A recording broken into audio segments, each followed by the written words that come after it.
Gurubusters!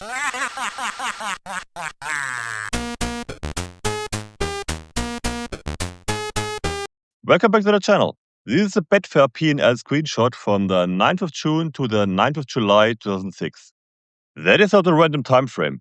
That was the exact period of the 2006 World Cup. And in that month, I made almost 98,000 euros on Betfair. Most of it actually came from tennis, around 72,000 euros. That was my real work. That was where I had a model, experience, and a proper edge. I had spent a lot of time thinking about serve percentages, break points, player matchups, court speed, fatigue, momentum, psychology, all that stuff. But the football part is a funny one. Around 25,000 euros came from football during the World Cup. And that money felt ridiculous because I had no football model, no sophisticated theory, no clue what the true odds should be during a football match. I only started properly modeling football in 2008. So when I say this is not some elite football trading masterclass, I mean it. The whole thing was so basic that it still feels slightly embarrassing to talk about. Now, before anyone gets too impressed, let's deal with the obvious problem. This is a screenshot, and screenshots are not proof. This screenshot is not notarized. It is not independently verified. Theoretically, I could have faked it. Anyone can fake a P&L screenshot. It is incredibly easy. And that is exactly the point. Most people who show you big green P&L screenshots online are not doing it because they want to educate you. They are doing it because they want to trigger something.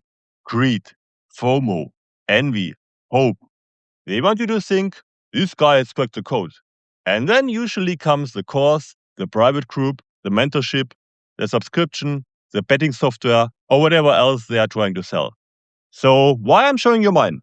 There are a few reasons. First, in the next video, we are going to look at our people's P&L screenshots. So before we do that, I want to show you one of my own to give you the full context behind it. Not just the green number, the actual story of where the money came from.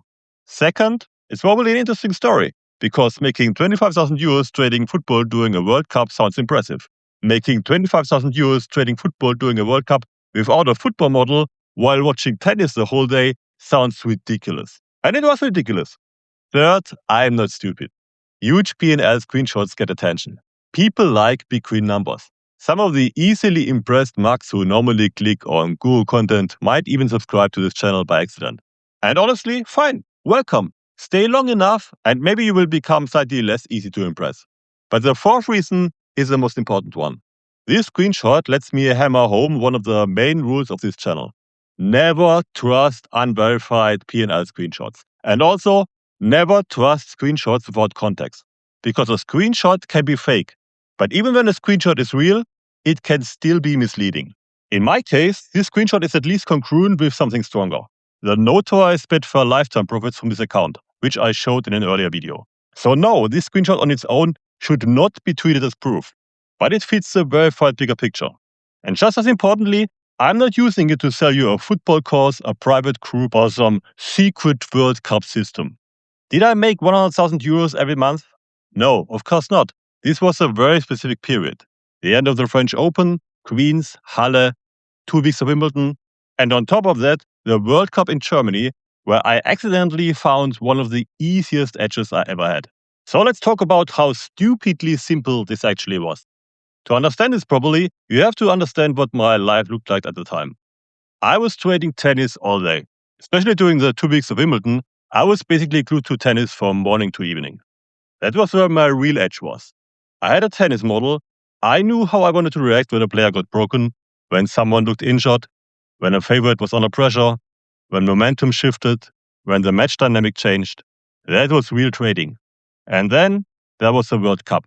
And of course, I am German. I was in Germany. The World Cup was in Germany. So obviously, I wanted to watch the matches as well. But I was not sitting there thinking, yes, now I will use my elite tactical football knowledge to destroy the Betfair markets. No, I was mostly watching because it was the World Cup. And then I noticed something. In 2006, ARD and ZDF, the German public TV channels, were showing most matches. For people outside Germany, ARD and ZDF are basically the German equivalent of the BBC. And because this was still the analog TV era, the pictures were fast, really fast. From memory, the broadcast must have been maybe 1.5 to 2 seconds behind live. This is incredibly fast. Compare that to streams today. Nowadays, a stream can easily be 10 seconds behind, sometimes 20 seconds, sometimes even 30 seconds behind. But back then, on German analog TV during the World Cup in Germany, the pictures were incredibly close to live. And then I noticed the important part. The Betfair markets were reacting about 5 seconds after I saw something happen on screen, which was exactly the Betfair in-play delay. So if there was a dangerous attack, a massive chance, or anything where the odds should move, I would see it before the Betfair market had fully reacted. That was the whole edge. Not a football model, not deep tactical genius, not me calculating expected goals before expected goals was even a thing. Just this. I was seeing the present before the market had fully priced it in. So what did I actually do? Something embarrassingly simple. Let's say one team was leading late in the match. The trailing team had a dangerous attack, a cross in the box, a big chance, a corner or a free kick. And then the attack came to nothing.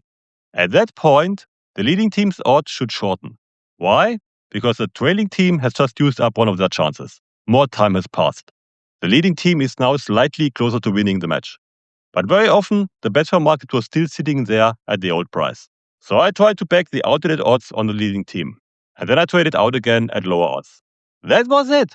That was a great World Cup strategy. Trailing team attacks, attack fails, leading team should shorten, try to back the stale price, market moves, trade out. Honestly, even calling this trading feels generous. It was more like picking up coins before everyone else noticed they were on the floor. And it was not only match odds. The under markets were also perfect for this. Under 2.5 goals, under 3.5 goals, markets like that. And with the under markets, it did not even really matter which team was leading or whether anyone was leading at all. If there was a dangerous attack and no goal was scored, the under odds should shorten because time has passed. A goal did not happen. The match is now slightly closer to finishing with fewer goals. Again, I did not need some genius football model. I did not need to know whether the odds should be 175 or 178. I just needed to know there was danger, no goal, the market is still stale, try to get matched, trade out. Very sophisticated, very scientific, a true football mastermind. Or more honestly, a tennis trader with fast German TV and a keyboard.